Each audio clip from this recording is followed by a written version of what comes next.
So Republican congressmen are doubling down on using a parliamentary procedure and an authoritarian tactic to shut down criticism of Trump in the House of Representatives. So they went to their little Fox News safe space here to make the argument. Let's watch and then we'll discuss. Every single member of this institution, Democratic and Republican, should join us in condemning the president's racist tweets. I was just going to give the General Speaker of the House if she would like to rephrase that comment. I have cleared my remarks with a parliamentarian before I read them. Can I ask the words to be taken down? I make a point of order. The gentlewoman's words are unparliamentary and ready to be taken down. That was Congressman Doug Collins calling out House Speaker Nancy Pelosi in an explosive showdown this last Tuesday. The Speaker, in a speech on the House floor, labeled as racist the president's tweet telling the progressive Democratic congresswomen known as the Squad to, quote, go back and fix the crime-infested places from which they came. The Speaker's move declared a violation of the Chamber's rules of decorum. I'm back with Congressman Doug Collins, ranking member of the House Judiciary Committee, gearing up to question Bob Mueller on Wednesday. And Congressman, explain what just went down there. There is a certain decorum that is required on the House floor. There certainly is, and as the leader of the House, the Speaker is the one in charge actually of our rules. And for someone who very much values the debate and the decorum of the institution, we can have vehement debates. We can disagree violently even in our language, but there are certain things that we cannot say. And drawing on the personalities of the president and using that, it just shows how, frankly, degraded the Democratic Party has. The Speaker ought to be embarrassed right now. She should not look back on this as a victory. It was a moment of frankly, that brought dishonor to the House because the body never voted to say that she didn't break the rules. In fact, she was told she broke the rules. But what she forced her party to do was take away her punishment. So she basically says, yep, I broke the rules, but I'll use my folks to say that I don't have to be punished for that, which meant that the words would be stricken and she couldn't speak anymore on the floor. This shows you how dysfunctional this Democratic majority has been. They have done nothing except just run roughshod over the institutional processes in the House. Oh boy, where do I begin with this? First of all, that's not true. That last thing is they've done nothing. These Democrats, they're not even focused on like the policy and stuff. Democrats literally just passed a $15 minimum wage. Like they just did it right before this asshole comes out and does this segment. They're not doing anything. What do you mean they're not doing anything? They're focused on the people. They did that. They did. You're not doing that. You're blocking that. They did that. Okay, that's the first point. Second point is, oh God, this is so delicious here. These are the people who have nonstop been yelping about, we believe in free speech on college campuses. We think you have a right to be politically incorrect. Why do the lefty snowflakes always want to be politically correct? We're in favor of being politically incorrect. And, Trump literally had the social media summit not that long ago where he was saying, we do believe in free speech and, we're going to protect your right to free speech, not just on college campuses, but on social media where they're silencing conservative voices. They've, cloaked themselves in this issue. And, hey, it's an issue that lands.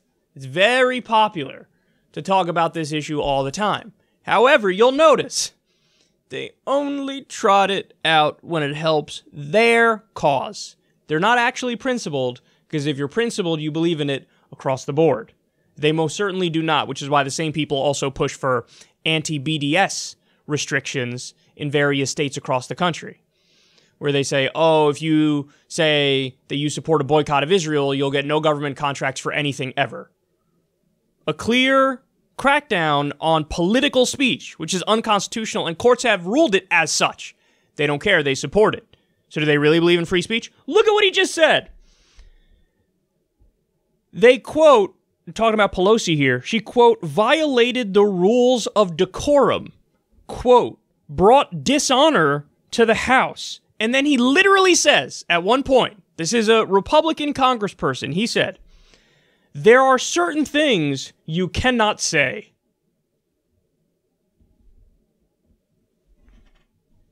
There are certain things you cannot say. I believe in free speech. There are certain things you cannot say. I believe in free speech. There are certain things you cannot. Which one is it? Which one is it?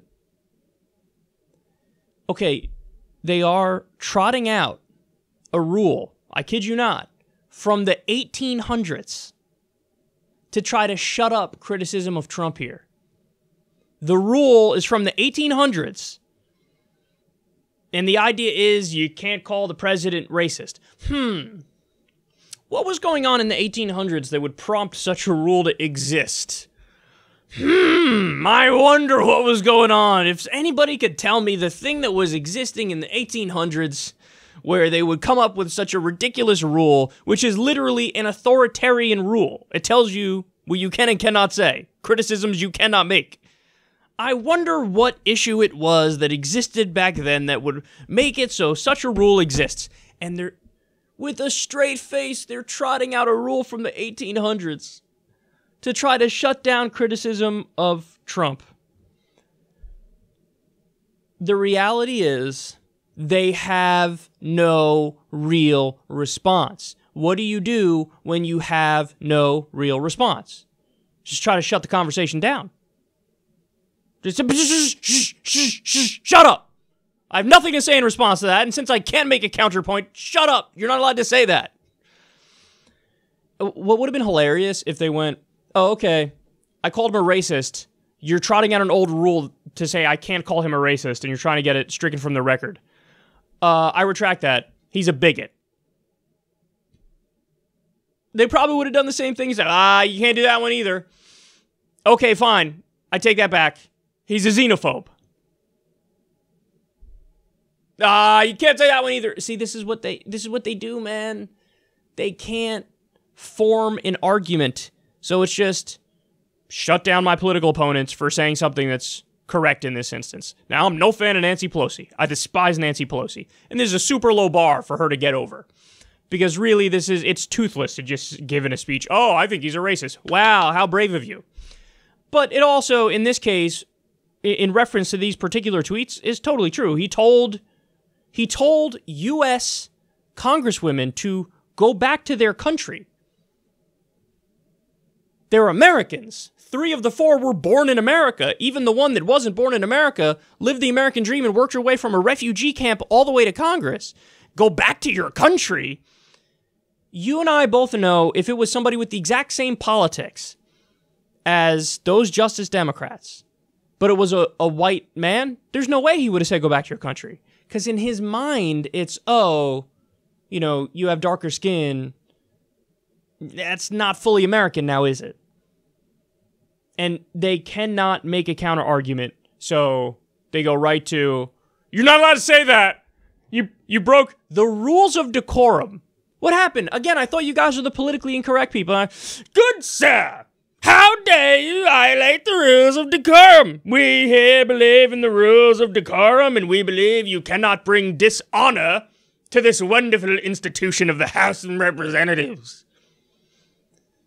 So all of a sudden, they turn into puritanical, censorious, anti-free speech goons.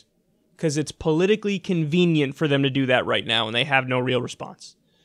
So next time they try to say, you're a snowflake, you're against free speech, look at all these pink-haired lefties on college campuses, you remind them that we're not just talking about, awkward teenagers in this instance. We're talking about elected Republican congressmen who have wholly embraced an authoritarian anti-free speech rule to shut up criticism of the president. And they even go as far as to bitch about dishonor and decorum. Oh, please. You guys are the party of the dude who, tweet vomits every night while he watches Fox News shows. And he's tweeted us to the brink of war on multiple occasions. And you're going to talk about decorum? You could either be the people who embrace being politically incorrect, or you could be the people who embrace decorum. Again, you have to pick one. You can't have it both ways. So there's delicious irony and hypocrisy in this story. And